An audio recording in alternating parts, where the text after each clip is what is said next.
అష్టాంగ యోగాలో మనం already యమాసు నియమాసు ఆసనాసు చెప్పేసుకున్నాం. So next ఇది వచ్చేసి ప్రాణాయామాస్ కదా. So pranayamas is nothing but ప్రాణ ఆయామ అంటే ఏంటి? ప్రాణశక్తిని స్ట్రెచ్ చేయడం, రైట్? ప్రాణాయామ అని దాని మీనింగ్ అనమాట. సో ఇది ఆల్రెడీ మీకు క్లాస్లో నేను చెప్పిందే, కొత్త వాళ్ళ కోసం నేను మళ్ళీ చెప్తున్నాను. సో ఇది ఆసనాలు వేయడం మీకు ఎంత ఇంపార్టెంటో ప్రాణాయామాస్ చేయడం కూడా అంతే ఇంపార్టెంట్ అండి. సో దానివల్ల ఏంటంటే మీ flow of energy in your body అనేది ఆటోమేటిక్గా పెరుగుతుంది. ప్రాణశక్తి అనేది మీ each and every organ, every సెల్లోకి వెళ్తుంది. ఓకే, ఎవ్రీ సిస్టంలోకి వెళ్తుంది. దీనివల్ల మీ బాడీలో ఉన్న ఏవైతే మలినాలు, ఎలిమెంట్స్ ఏవైతే ఉన్నాయో బయటికి పోతాయి. సో దానివల్ల ఏమవుతుంది? ఆటోమేటిక్గా ప్రాణశక్తి అనేది రిస్టోర్ అవుతుంది అనమాట. సో అందుకని చెప్పి ప్రాణాయామ ఈజ్ ఇంపార్టెంట్. జనరల్గా ప్రాణాయామాలు చేయడానికి కొంత పర్సెప్షన్ ఎలా చేయాలి అనేది మీకు ఆల్రెడీ ఐడియా ఉండే ఉంటుంది. సో ఇప్పుడు అకార్డింగ్ టు హఠయోగ ప్రదీపిక 8 రకాల ప్రాణాయామాల్ని మనకి చెప్పారనమాట. అయితే అసలు ప్రాణాయామాలో కొన్ని స్టేజెస్ ఉంటాయి. ఓకే, ఏం స్టేజెస్ ఉంటాయి, అసలు దేని ద్వారా మనం ఎలా ప్రాణాయామం చేస్తాము, రిత్విక డోర్ బంద్ చేసుకున్నాను, ఎలా చేస్తాము అనే విషయాల గురించి మనం మాట్లాడుకుందాం ఇవాళ. సో ఈ ప్రాణాయామ చేయడం వల్ల మనకి ఏ ఏ సిస్టమ్స్ మనకి రిత్విక డోర్ క్లోజ్ చేయి, ఏ ఏ సిస్టమ్స్ మనకి ఎఫెక్ట్ చూపిస్తుంది, దేని మీద దీని ఎఫెక్ట్ ఉంటుంది అన్నది మనం మాట్లాడుకుంటే, ఫస్ట్ది వచ్చేసి రెస్పిరేటరీ సిస్టమ్. మెయిన్గా ఎప్పుడు ప్రాణాయామాస్ రెస్పిరేటరీ సిస్టమ్ మీదే డిపెండ్ అయి ఉంటుంది కదా, మనం చేయగలుగుతాము. సో నెక్స్ట్ది వచ్చేసి ప్రాణాయామాస్ చేయడం వల్ల నర్వస్ సిస్టమ్ కూడా కామ్ డౌన్ అవుతుంది. నర్వస్ సిస్టమ్ మీద కూడా దీని ఎఫెక్ట్ ఉంటుంది అనమాట ప్రాణాయామాస్ చేయడం ద్వారా. ఎలా అయితే ఆసనాస్ చేయడం ద్వారా మీకు బాడీలో ఉన్న ఒక్కొక్క ఆర్గాన్ సిస్టమ్ మీద ఎలా ఎఫెక్ట్ ఉంటుందో, లైక్ సేమ్ అలాగే మీకు ప్రాణాయామాస్ చేయడం వల్ల కూడా ఒక్కొక్క సిస్టమ్ అనేది ఎఫెక్ట్ అవుతుంది. ఫస్ట్ ఏ సిస్టమ్ ఎఫెక్ట్ అవుతుందంటే రెస్పిరేటరీ సిస్టమ్, సెకండ్ది వచ్చేసి నర్వస్ సిస్టమ్, అండ్ థర్డ్ది మీకు పాయింట్ ఎలా మీరు ఇచ్చేసుకోవాలి అంటే కాన్సన్ట్రేషన్ లెవెల్ పెరుగుతుంది మీకు ప్రాణాయామ చేయడం వల్ల. సో ప్రాణాయామ చేయడం అంటే ఉత్తిగా ఏదో breathe in breathe out, breathe in breathe out, breathe in breathe out, hold కాదు కదా. సో మన బ్రెత్ అన్నది ఎక్కడి దాకా వెళ్తోంది, ఓకే, ఏ ఆర్గాన్ ద్వారా మన బ్రెత్ ఎక్కడి దాకా వెళ్తోంది అన్నదాన్ని మనం అబ్జర్వ్ చేస్తాం ప్రాణాయామ చేయడం ద్వారా, రైట్? సో ఇప్పుడు అన్ని జీవరాశులకి ఒకటేలాగా బ్రెత్ తీసుకుంటున్నాయా? కాదు కదా. ఎలకు ఒకలాగా తీసుకుంటుంది, పిల్లి ఒకలాగా తీసుకుంటుంది, పక్షి ఒకలాగా తీసుకుంటుంది, డాగ్ ఒకలాగా తీసుకుంటుంది, టాటాయిస్ ఒకలాగా తీసుకుంటుంది, హ్యూమన్స్ ఒకలాగా తీసుకుంటారు. 84 లక్షల జీవరాశులు, 82 లక్షల జీవరాశుల్లో అన్నీ డిఫరెంట్గానే బ్రీతింగ్ తీసుకుంటాయి మనకి. సో ఇక్కడ మనం ఏంటి అంటే అవేర్నెస్తో బ్రీతింగ్ తీసుకుంటున్నాం, అంటే ఎరుకతో మైండ్ఫుల్గా మనం దాన్ని శ్వాసను తీసుకోవడం. ఇప్పుడు నార్మల్గా ఇప్పుడు మీరు normal human being per minute 12 నుంచి 15 times per minute breathe in breathe out చేస్తారు, అదైతే కామన్. సో ప్రాణాయామ చేయడం వల్ల ఏమవుతుంది అంటే ఈ 15 అన్నది తగ్గుతూ వస్తుంది. నెంబర్ ఆఫ్ టైమ్స్ మినిట్లో పెరుగుతున్న కొద్దీ మనం తీసుకునే బ్రీతింగ్ కెపాసిటీ, మన లైఫ్ స్పాన్ అనేది తగ్గిపోతూ వస్తుంది.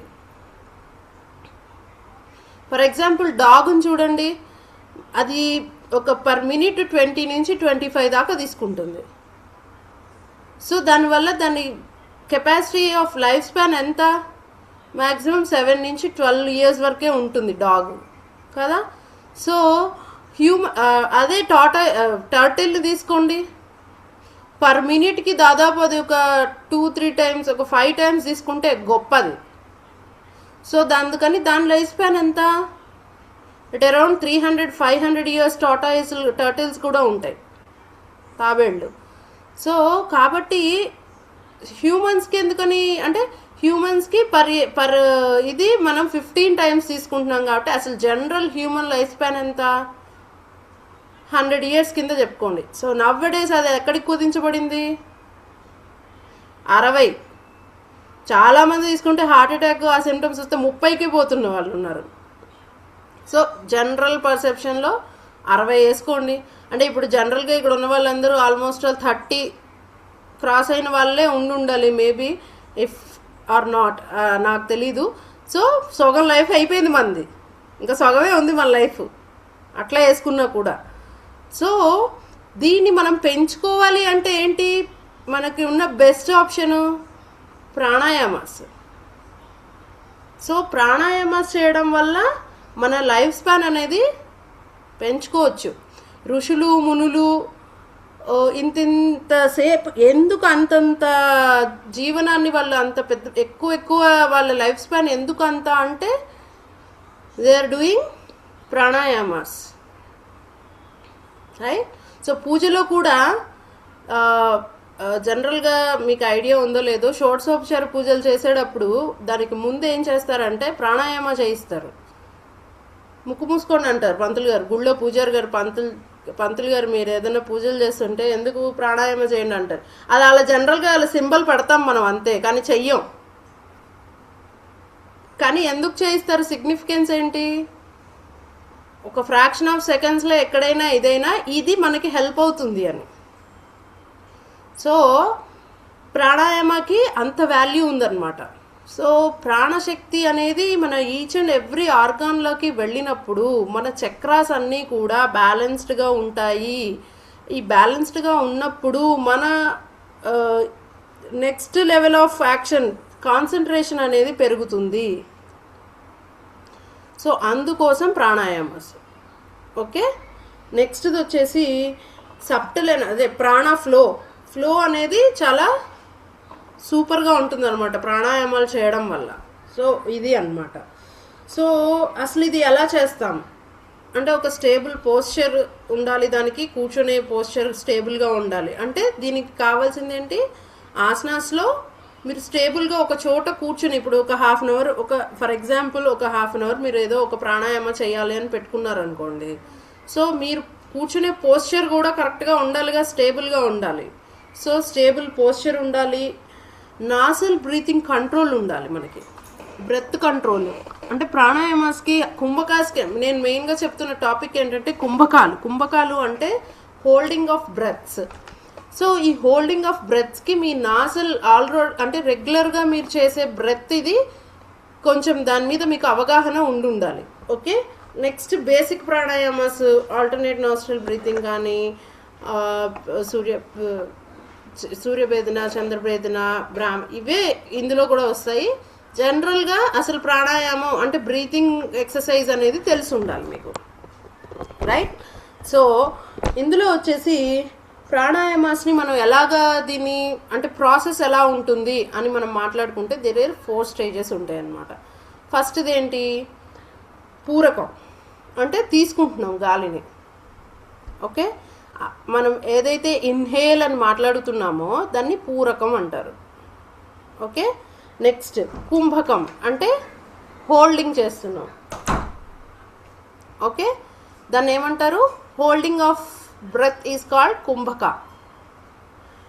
ఓకే, రేచక అంటే ఎక్సలేషన్, వదిలిపెట్టడం బయటికి.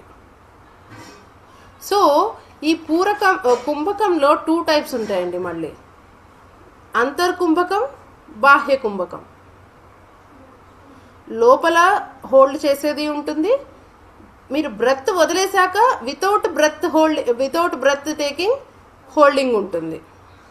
సో అంతర్కుంభకం అండ్ బాహ్య కుంభకం. So there are 3 stages of kumbhakas అనమాట. ఏంటిది అంటే ప్రాణాయామాస్లో పూరకం, కుంభకం, రేచకం.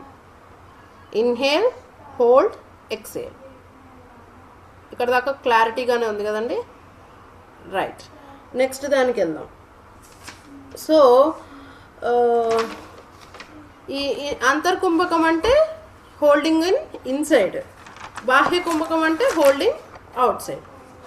ఓకే, సో సో నా ఇప్పుడు ఏంటి, దేర్ ఆర్ 8 టైప్స్ ఆఫ్ కుంభకాస్, అష్టకుంభకాస్ అంటారు. 8 రకాల ప్రాణాయామాల్ని హఠయోగ ప్రదీపికలో స్వామి స్వాత్మారామ చెప్పారు మనకి. సో ఫస్ట్ది వచ్చేసి సూర్యభేది ప్రాణాయామ. ఓకే, సూర్యభేదన కుంభక అని కూడా అనొచ్చు, or pranayama.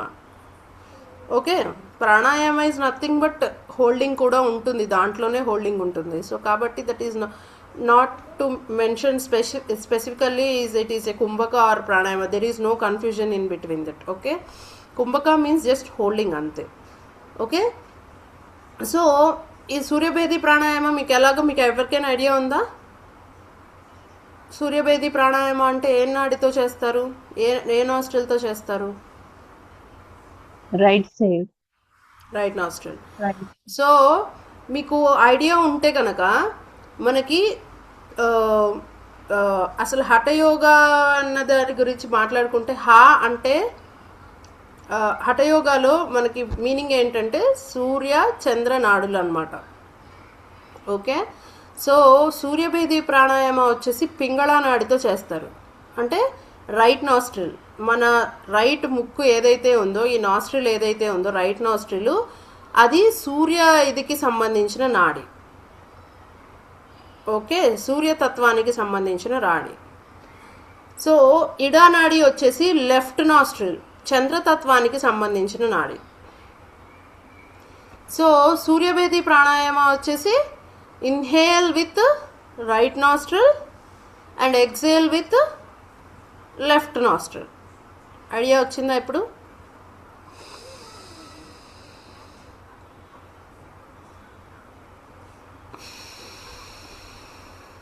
Inhale with right nostril and exhale with left nostril.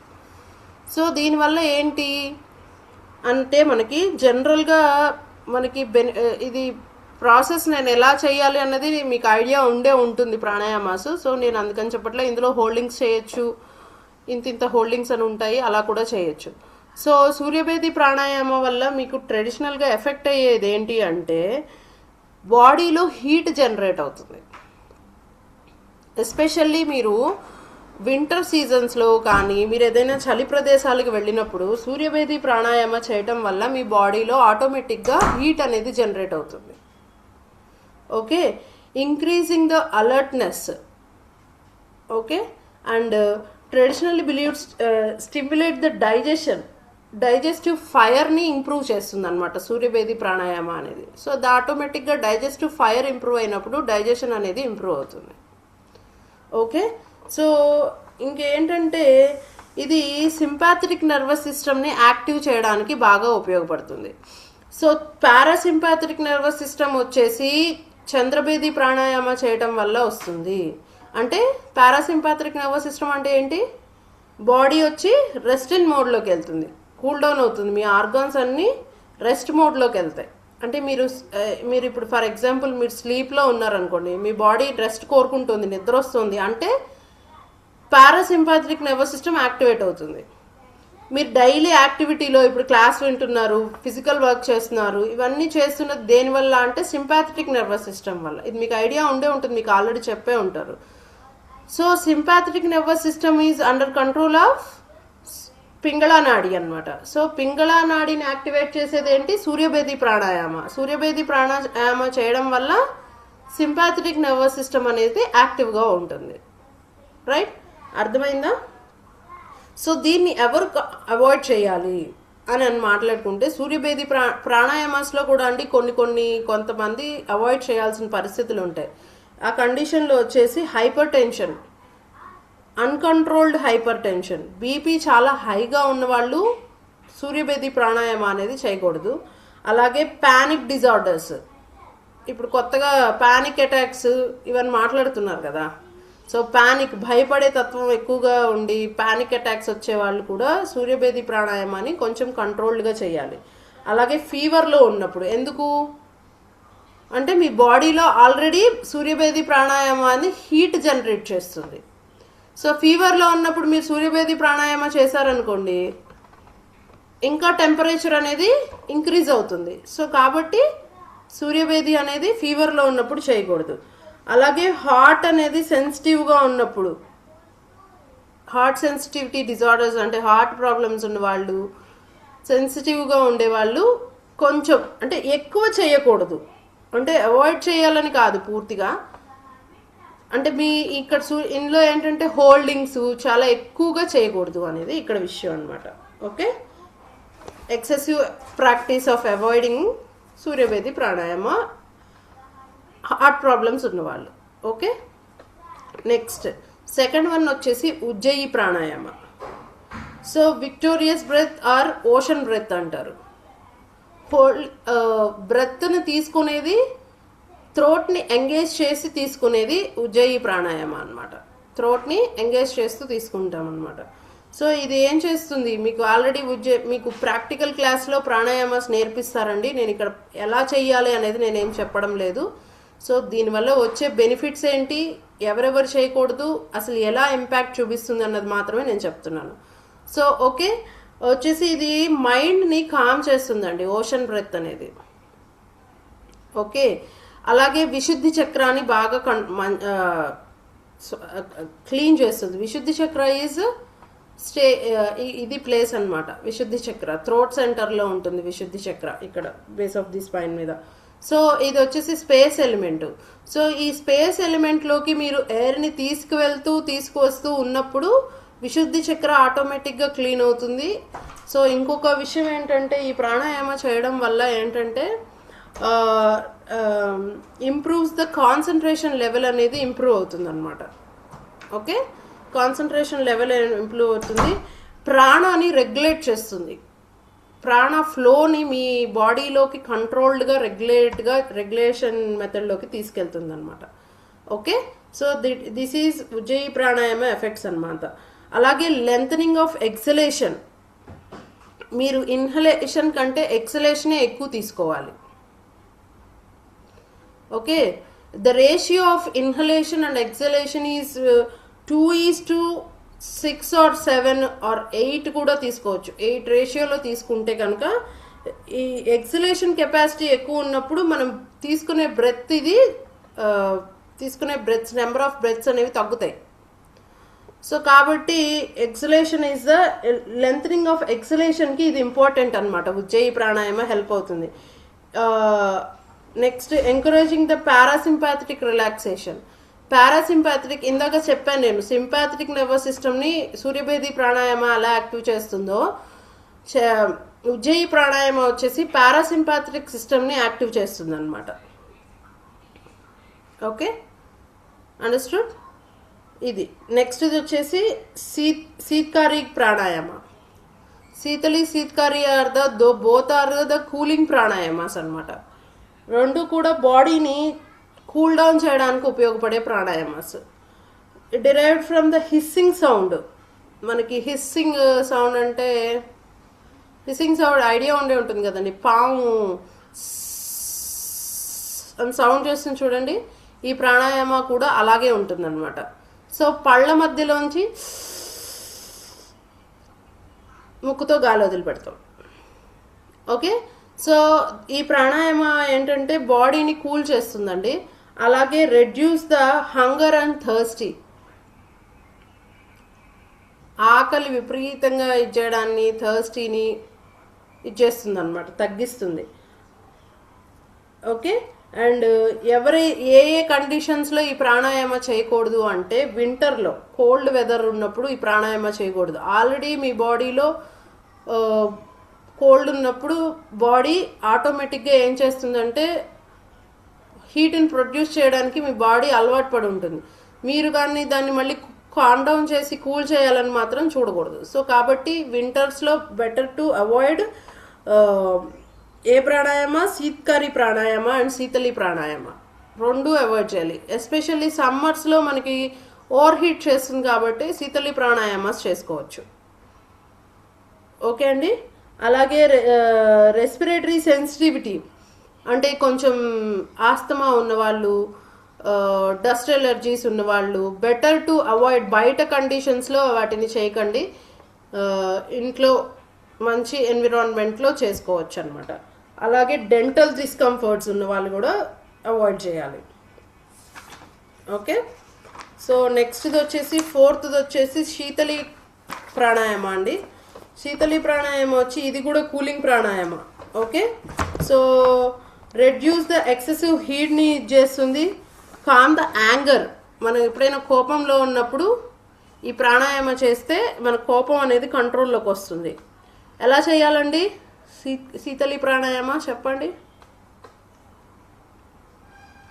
ఎవరికైనా తెలుసా? వింటున్నారా అసలు క్లాసు? ఎవ్వరు అసలు క్లాస్ వింటున్నారా అందరూ? నేను ఏదో చెప్పుకొని పోతున్నాను, వెళ్ళిపోతున్నాను. శీతలి ప్రాణాయామం ఎలా చేయాలండి? బ్రాహ్మణ ముద్ర. ఆ? బ్రాహ్మరి. బ్రాహ్మరియా? ఎవరండి?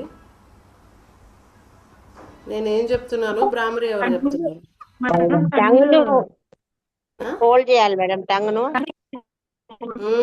ఎగ్జాక్ట్లీ, పుష్పలీల మ్యామ్ చేస్తున్నారు చూడండి. టంగ్ని రోల్ చేసి ఇన్హేల్ చేసి ఎక్సెల్ విత్ నోస్ అన్నమాట. మౌత్ మూసేసి ఎగ్జేల్ వచ్చేసి నోస్ ద్వారా తీసేసి ఇది చేయాలి. ఎగ్జాక్ట్లీ.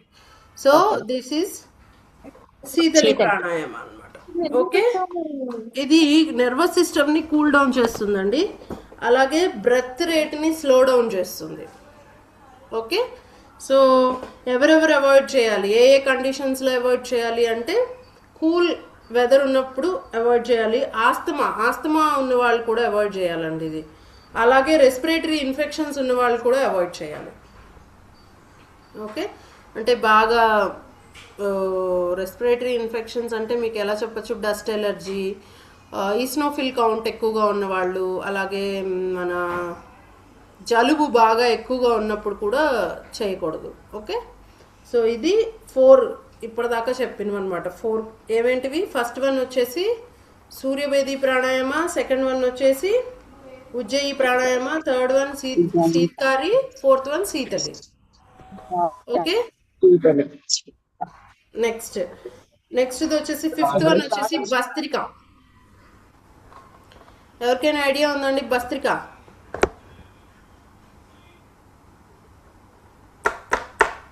భస్త్రికా ప్రాణాయామం ఎలా చేయాలి?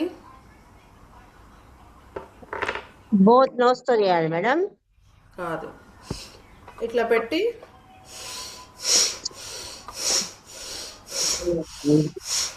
Forcible inhalation and forcible exhalation, Bhastrika. Okay, idea వచ్చిందా ఎవరికైనా? భస్త్రిక చేస్తూనే ఉంటారండి మీ ప్రాక్టికల్ క్లాస్లో, చాలా కామన్ బ్రీతింగ్ ఎక్సర్సైజ్ ఇది. ఫోర్సబుల్ కూడా కాదు, నార్మల్ ఇన్హలేషన్ ఎక్సలేషనే. While you are lifting your hands, inhale, while you are exhaling with అట్లా అనమాట. ఓకే, సో భస్త్రిక వచ్చేసి ఇది బెల్లోస్ బ్రెత్ అంటారు దీన్ని. అవేకనింగ్ ద ఎనర్జీ, తొందరగా మీకు ఎనర్జీ కావాలి అనుకున్నప్పుడు ఒక 20 భస్త్రిక చేశారనుకోండి, తొందరగా ఎనర్జీ ఫామ్ అవుతుంది, మీకు రిస్టోర్ అవుతుంది అనమాట. ఓకే, సో జనరల్గా ఇప్పుడు పొద్దున్నే 5 o'clock లేదు ఈవినింగ్ బాగా టైర్డ్ అయిపోయి వచ్చిన వాళ్ళు, క్లాస్ వాళ్ళు, మనం ఎవరైనా క్లాస్ తీసుకుంటున్నాం అనుకోండి, ఫస్ట్ స్టార్టింగే వాళ్ళకి ఒక 20 భస్త్రిక చేయమన్నాం అనుకోండి, టోటల్గా వాళ్ళ ఎనర్జీ ఫామ్లోకి వచ్చేస్తారనమాట. సో భస్త్రిక అనేది ఎనర్జీ గెయినింగ్ ఇదనమాట. సో మన నాడీస్ని కూడా శుద్ధి చేస్తుంది అనమాట భస్త్రిక అనేది. So increase the vitality. Okay, so ఇదన్నమాట. ఆక్సిజన్ డిమాండ్, ఆక్సిజన్ని బాగా మీకు భస్త్రిక చేసి మీరు ఎవరైనా సరే గమనించండి, ఒక 20 30, నా క్లాస్లో నేను 60 చేయిస్తా, 20 చేసినప్పుడు ఏం చేస్తారంటే 20 భస్త్రిక చేసి కళ్ళు మూసుకొని 2 చేతుల్ని ఓపెన్ టు ద స్కై పెట్టి అబ్జర్వ్ చేయండి, కళ్ళు మూసుకొని మీ బాడీలో అసలు ఏం జరుగుతోంది అన్నది. సరే, బెటర్ అందరూ చేయండి. ఇప్పుడు ఎంతైంది టైము? ఎంతైంది టైం ఇప్పుడు? టైం ఎంత? 8 o'clock. 8. 8 అయింది కదా. సరే, ఒకసారి అందరూ మంచిగా ప్రాపర్గా కూర్చోండి. Sit straight. చేయగలిగిన వాళ్ళు spine straight, hands on rib cage పక్కన పెట్టండి. షోల్డర్స్ని డౌన్ చేయండి, కూల్ చేయండి. First take a normal breath and breathe out. ఎవరైతే సైకిల్స్లో ఉన్నారో వాళ్ళు అవాయిడ్ చేయండి. So with bhastrika, forcible inhalation and exhalation. In, out.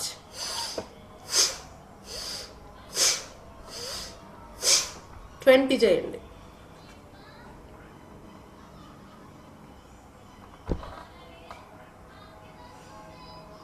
In, out, in, out, in, out, in, out, in, out, in, out, in, out, in, out, in, out, in, out, in, out. Relax. Hands on your thighs. Open to the sky. Gently close your eyes. Observe the sensations in your body.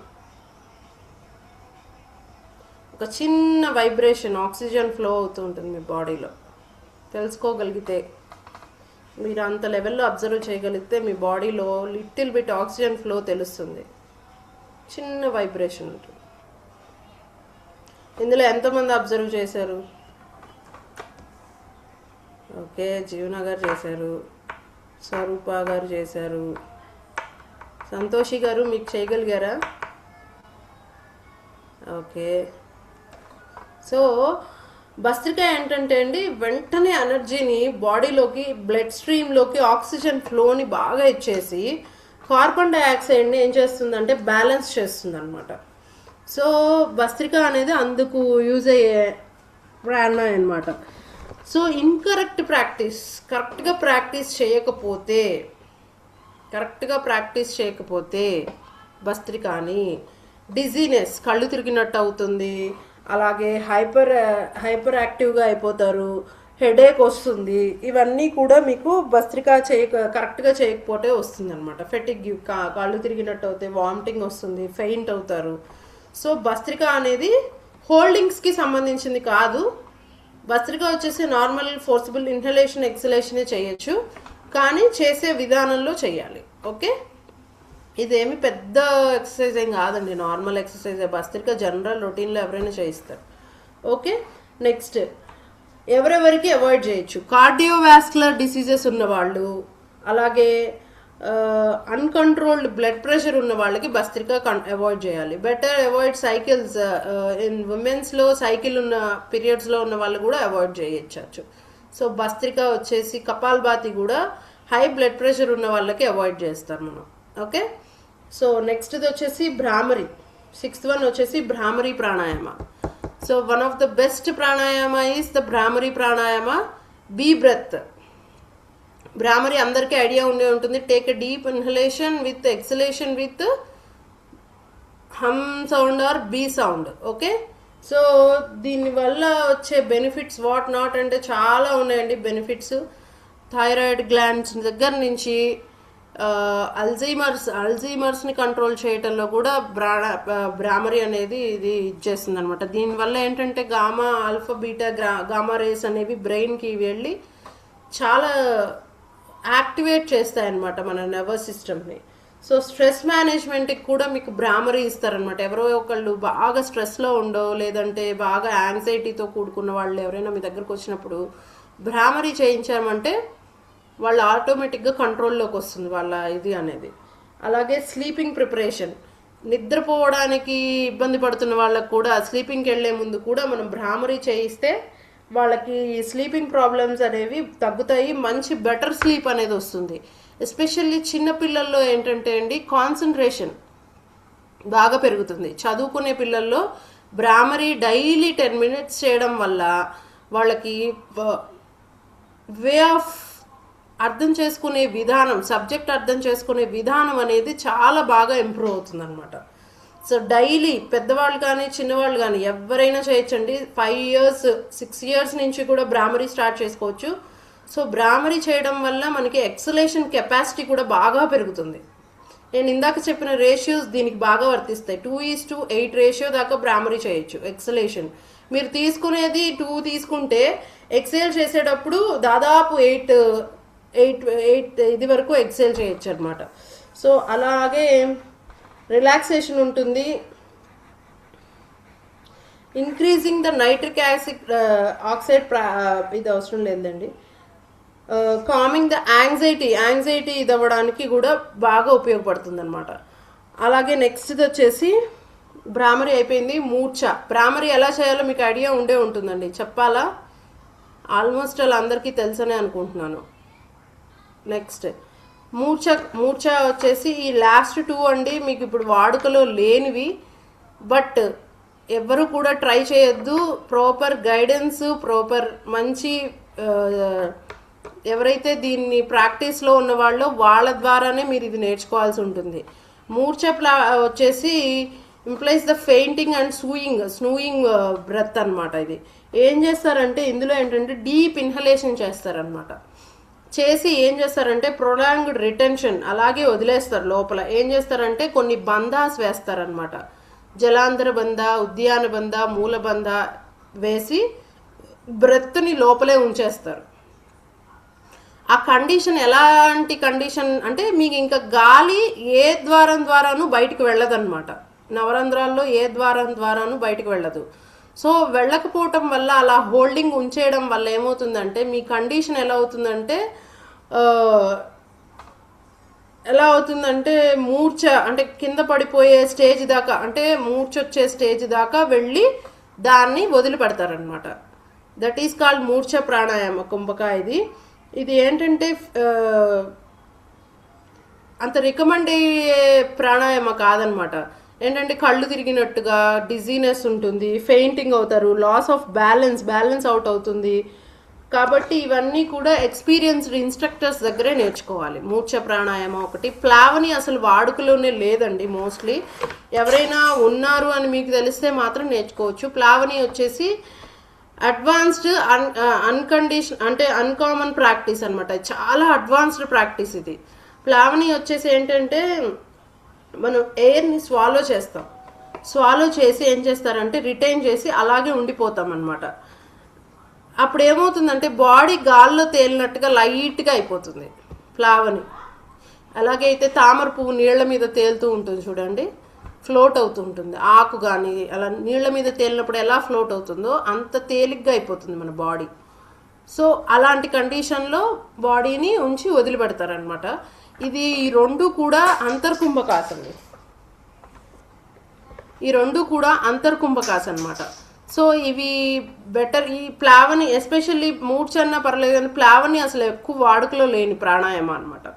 So దీన్ని better under control of ఎవరైనా మీకు బాగా తెలుసు అన్న వాళ్ళ దగ్గర చేయటం అనేది సజెస్టబుల్ థింగ్ అనమాట. ఓకే, ఇప్పటిదాకా 8 వచ్చేసాయి కదండి. 8 ప్రాణాయామాస్ వచ్చాయి. నేను రిపీట్ చేయాల్సిన అవసరం లేదని అనుకుంటున్నాను. ఓకే, నెక్స్ట్ వచ్చి role of bandhas. Asana, pranayama, pratyahara. Diet ఎలా తీసుకోవాలి అన్న దాని గురించి మనం మాట్లాడుకుంటే వేడిగా ఉండాలి, ఈజీగా డైజెస్ట్ అవ్వాలి, సాత్వికమైన ఫుడ్ తీసుకోవాలి.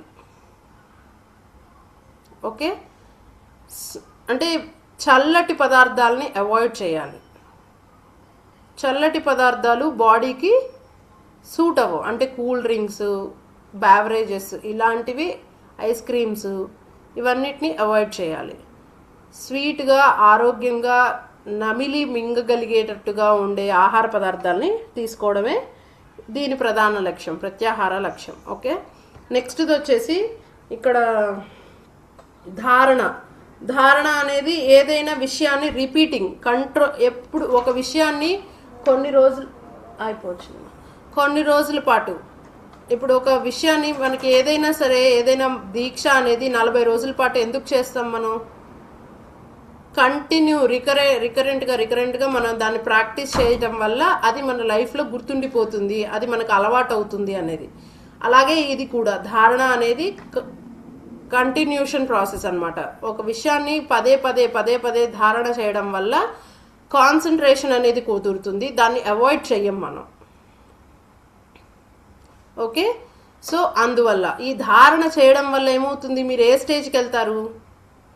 ధ్యాన స్టేజ్కి వెళ్తారు. అంతేనా? ధ్యానం అంటే ఏమిటి?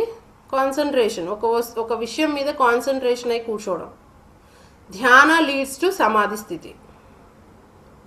ఓకే, సమాధిలో ఎన్ని స్థితులు ఉన్నాయి, ఎన్ని రకాలు ఉన్నాయి, అది వేరే విషయం. ఓకే, ధారణ చేయడం వల్ల ధ్యానం వస్తుంది, ధ్యానం చేయడం వల్ల సమాధి స్థితికి వెళ్తాం. ఇవి అష్టాంగ ఇప్పుడు వరకు మీకు అయిపోయింది, అర్థమైందా? సో ఇక్కడ దాకా అష్టాంగాల్లో 8 లిమ్స్ మనం మాట్లాడేసుకున్నాం. సో ఇక్కడ వచ్చేసి మీకు బంధాస్ గురించి మాట్లాడతాను. బంధాస్ అండ్ ముద్రాస్ ఒకటి మిగిలిపోయినాయి. బంధాస్ వచ్చేసి there are main 4 types of bandhas అండి. అందులో 4th వన్ వచ్చేసి పైన 3 కలిపి చేస్తే 4th వన్ అవుతుంది. ఫస్ట్ వన్ వచ్చి జలాంధర బంధ. అంటే మీ రిటెన్షన్ ఆఫ్ బ్రెత్ని, మీ బ్రెత్ని లోపలికి తీసుకున్నాక ఎక్కడైతే హోల్డ్ చేయారో అక్కడ లాక్ చేసేయడం. జలాంధర బంధ వచ్చి థ్రోట్ సెంటర్ దగ్గర లాక్ చేస్తాం. ఇది జనరల్గా అందరూ చేసేదే, చెయ్యొచ్చు కూడా. నేను ఇక్కడ హోల్డ్ చేసేసా బ్రెత్ని, అంటే థ్రోట్ సెంటర్ని లాక్ చేస్తాం మనం. Okay, so that is called Jalandhara bandha. Next ఉద్యాన బంధ. అబ్డామిన్ని లాక్ చేయడం, అంటే లిఫ్టింగ్ ఆఫ్ అబ్డామిన్. ఉద్యాన బంధ వచ్చేసి దాంట్లో మళ్ళీ రైట్ లెఫ్ట్ కూడా ఉంటాయి, అది కొంచెం అడ్వాన్స్డ్. ఇది ఉద్యాన బంధ వచ్చేసి స్టమక్ అబ్డామినల్ ఏరియాలో బ్రెత్ని లాక్ చేయడం. థర్డ్ వన్ వచ్చేసి మూలబంధ, పెల్విక్ రీజియన్లో పెల్విక్ మజిల్స్ దగ్గర లాక్ చేయడం. సో ఈ 3 బంధాలని ఏదైతే జలాంధర బంధ, ఉద్యాన బంధ అండ్ మూలబంధాన్ని కలిపి చేస్తే Mahabandha 4th one. Throat, abdomen and pelvic రీజియన్స్ని లాక్ చేయగలిగితే మహాబంధ. ఓకేనా అండి? నేను ఈ ప్రాణాయామాస్ చెప్పకుండా మీకు బంధాస్ చెప్తే మీకు ఏం అర్థం కాదని చెప్పి నేను ఇది చెప్పాను.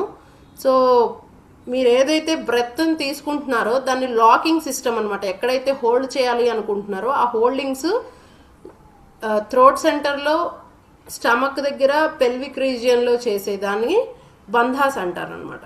ఓకే, సో ఇంతకంటే మీకు అది అవసరం ఉండదని నేను అనుకుంటున్నాను. సో ఇది ఎందుకు చెయ్యాలి అని మాట్లాడితే, ఇదేంటంటే ప్రాణిక్ ఫ్లోని లాక్ చేయటం కోసం, ప్రాణిక్ ఎనర్జీని మీ బాడీలో లాక్ చేసి కరెక్ట్గా ఫ్లో చేయించడం కోసం యూజ్ చేసేదన్నమాట. ఓకే, ఇవాళ క్లాస్ ఇంతటితో ఆపేద్దాం. ఎందులో ఏదైనా డౌట్స్ ఉంటే అడగండి.